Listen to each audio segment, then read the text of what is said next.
student, you are most welcome in English classes. I am Chetan Kumar from Prince Children Academy, Kransar. आज हम लोग इस video में पढ़ने जा रहे हैं फ्यूचर इंडिफिनिट टेंस। आगे बढ़ने से पहले इस चैनल को सब्सक्राइब कर दे और एक सब्सक्रिप्शन बटन के बराबर एक बेल आइकन होगा, उसे दबा दीजिए ताकि रोज आने वाले वीडियोज का नोटिफिकेशन आपको टाइम पे मिल जाए। अब आज हम लोग बात कर रहे हैं यहाँ पे फ्यूचर इंडिफिनिट टेंस की। हाँ, हम लोग बात कर रहे हैं फ्यूचर इंडिफिनिट टेंस की। इंडिफिनिट सीरीज का अंतिम टेंस है। आज हम लोग प्रेजेंट इंडिफिनिट के बाद में पास्ट इंडिफिनिट पढ़ा था, पास्ट इंडिफिनिट के बाद में आज हम लोग पढ़ने जा रहे हैं फ्यूचर इंडिफिनिट टेंस। जी हाँ, हम लोग कौन सा टेंस पढ़ने जा रहे हैं? Future indefinite tense. आइए इसकी पहचान बताता हूं।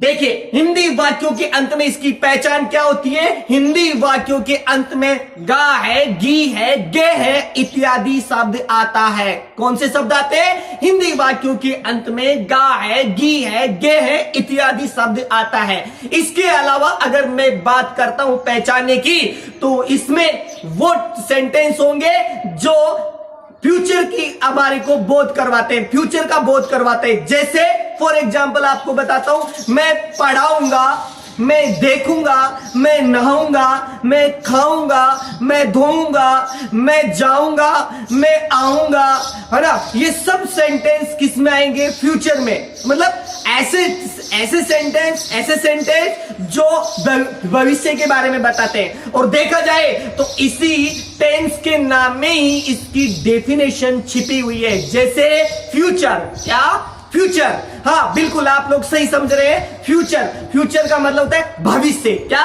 भविष्य। मतलब भविष्य में जो भी काम होगा वो कौन से टेंस में होगा? फ्यूचर में। और फ्यूचर का हम लोग यहां पढ़ने जा रहे हैं फ्यूचर इंडिफिनिट टेंस। कौन सा? Future indefinite tense. तो आइए हम लोग इसके बारे में चर्चा करते हैं। यहां पे बोर्ड के ऊपर मैंने फॉर्मूले राइट किए हुए। इन फॉर्मूले को एक बार अच्छी तरह से समझ लीजिए। सबसे पहले हम लोग एक नंबर पे लेते हैं सब्जेक्ट। हाँ जी हाँ, कौन से? सब्जेक्ट। सबसे पहले एक नंबर पे लेते हैं सब्जेक्ट। उसके बाद में इसमें लेते हैं हेल्पिंग वर्ब आएगी विल और सेल। एक बात बता देता हूं फ्रेंड्स, आप लोगों के सबसे इजी जो टेंस होगा वो फ्यूचर इंडिफिनिट टेंस होगा। जितने भी टोटल 12 टेंसेज है, उनका सबसे जो इजी टेंस होगा वो सबसे इजी टेंस कौन सा होगा? फ्यूचर इंडिफिनिट टेंस होगा। हम लोग बात कर रहे थे फॉर्मूले की, तो फॉर्मूला सबसे पहले सब्जेक्ट और हेल्पिंग वर्ब आएगी विल और सेल। कौन सी आएगी? विल और सेल। उसके बाद हम बात करते हैं वर्ब की फर्स्ट फॉर्म का यूज होता है इसमें तीनों चारों जो भी होते हैं सेंटेंस, उसमें सब में किसका यूज होगा? वर्ब की फर्स्ट फॉर्म यूज होगी। उसके बाद हम बात करते हैं ऑब्जेक्ट आता है। अब आप लोगों के माइंड में एक बात चल रही होगी कि सर अभी हम लोगों ने कुछ सुना है। क्या सुना है? जी बिल्कुल सुना, आपने राइट सुना है कि यहां पर सेल का यूज बंद कर दिया गया है। हाँ, अभी प्रेजेंट टाइम में जो मॉडर्न इंग्लिश है उसमें सेल का यूज बंद कर दिया। बट फिर भी मैं आप लोगों को यहां पे बता रहा हूं। क्यों बता रहा हूं? इसलिए बता रहा हूं क्योंकि आपके पास में जो ओल्ड इतिहास आएगा, हिस्ट्री आएगी, जब आप लोग पुरानी बुक्स उठा के देखोगे तो उसमें सेल का यूज आएगा, 100% आएगा। तो आप लोग उसको पहचान दे। और अगर वहां पे अगर सेल का यूज आता है तो आप लोग घबराए नहीं, वो फ्यूचर का ही टेंस होगा। कौन सा टेंस होगा वहां पे? फ्यूचर का। जी हाँ, कौन सा होगा? फ्यूचर होगा। तो देखिए, अब हम लोग बात कर रहे थे इसकी, अब नेगेटिव की बात करते हैं। सेंटेंस यूज ले रहे नेगेटिव का। नेगेटिव के अंदर सब्जेक्ट प्लस विल या सेल प्लस नॉट। तीसरे नंबर पे कौन क्या आएगा? हमेशा मैंने लास्ट वीडियो में बताया था कि हमेशा थर्ड नंबर पे नॉट आता है नेगेटिव में। और नॉट के बाद में वर्ब की फर्स्ट फॉर्म कौन सी फॉर्म आएगी? वर्ब की फर्स्ट फॉर्म। उसके बाद में ऑब्जेक्ट। अब इंट्रोगेटिव की बात करते हैं तो उसका फॉर्मूला होगा will shall plus subject plus verb की फर्स्ट फॉर्म ऑब्जेक्ट, है ना। अब आप लोगों को मैं एक चीज बता देता हूं, विल और सेल में आप लोग कंफ्यूज ना हो गए। आप यदि गलती से विल भी लगा के आ जाते हैं या आप लोग सेल लगा के आ जाते हैं, लेकिन सेल आप लोगों को लगाते हो तो आप लोग ओनली आई और वी के साथ में आपको सेल लगाना है।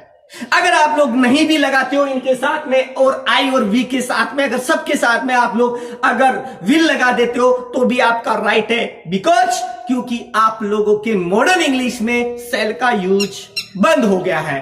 फिर भी मैंने आप लोगों को इस वजह से बताया है क्योंकि पुराना अगर आप लोग इतिहास पढ़ते हो तो उसमें सेल का यूज मिलेगा। You, they, C, he, name हो किसी का या इट हो तो उसके साथ में किसका यूज करेंगे? विल का। जी हाँ, किसका यूज करेंगे? विल का, है ना। अगर आप लोग आई और वी के साथ में भी विल का यूज करते हैं तो भी राइट है। चलिए हम लोग कुछ सेंटेंस को हम लोग ट्रांसलेशन करते हैं इन इंग्लिश में। हिंदी में पहला सेंटेंस लिया मैंने, मैं जाऊंगा। सबसे एक छोटा है, छोटा सा लिया मैंने कि मैं जाऊंगा। कहां जाऊंगा कुछ पता नहीं है, मैं जयपुर जाऊंगा, मैं स्कूल जाऊंगा। आप लोग आगे लगा सकते हैं, बड़ा बना सकते हैं, लेकिन आप लोगों को समझाने के लिए मैंने एक छोटा सा सेंटेंस लिया है, वो है मैं जाऊंगा। सबसे पहले इसको पहचानिए, कौन सा टेंस का होगा? कौन से टेंस का होगा बताइए? गा। क्या आ रहा है लास्ट में? गा। और ये पहचान किसकी है? किसकी है? Future indefinite. बिल्कुल राइट, आपने सही पहचाना है, ये फ्यूचर इंडिफिनिट टेंस की पहचान है। इसके अलावा मैंने एक पहचान बताई थी कि नेम में इसका क्या छुपा हुआ है? परिभाषा, डेफिनेशन छुपी हुई है। और वो डेफिनेशन क्या है कि मैं जाऊंगा। कब? अभी नहीं, बाद में, फ्यूचर में जाऊंगा। अभी नहीं जा रहा मैं, भविष्य में जाऊंगा, आगे जाऊंगा। तो ये क्या बोल रहा है? मैं जाऊंगा। तो ये कौन से टेंस का होगा पहचान में? Future indefinite tense. कौन सा होगा? Future indefinite tense. अब बात करते हैं हम लोग, इसको ट्रांसलेशन करते हैं, मैं जाऊंगा। तो सबसे पहले आप लोग इस देखिए कि सिंपल का है, नेगेटिव का है, इंट्रोगेटिव का। तो आप लोगों को सही पहचान गए होंगे, ये सिंपल का है क्योंकि इसमें ना तो कोई नेगेटिव वर्ड आ रहा है और ना ही कोई क्यों, कब, कैसे आ रहा है। तो इसको हम लोग ट्रांसलेशन कर रहे हैं इन इंग्लिश में। मैं सब्जेक्ट एक नंबर पे क्या आएगा सिंपल में? सब्जेक्ट। और सब्जेक्ट यहां पे होगा मैं, तो मैं की मीनिंग होगी आई।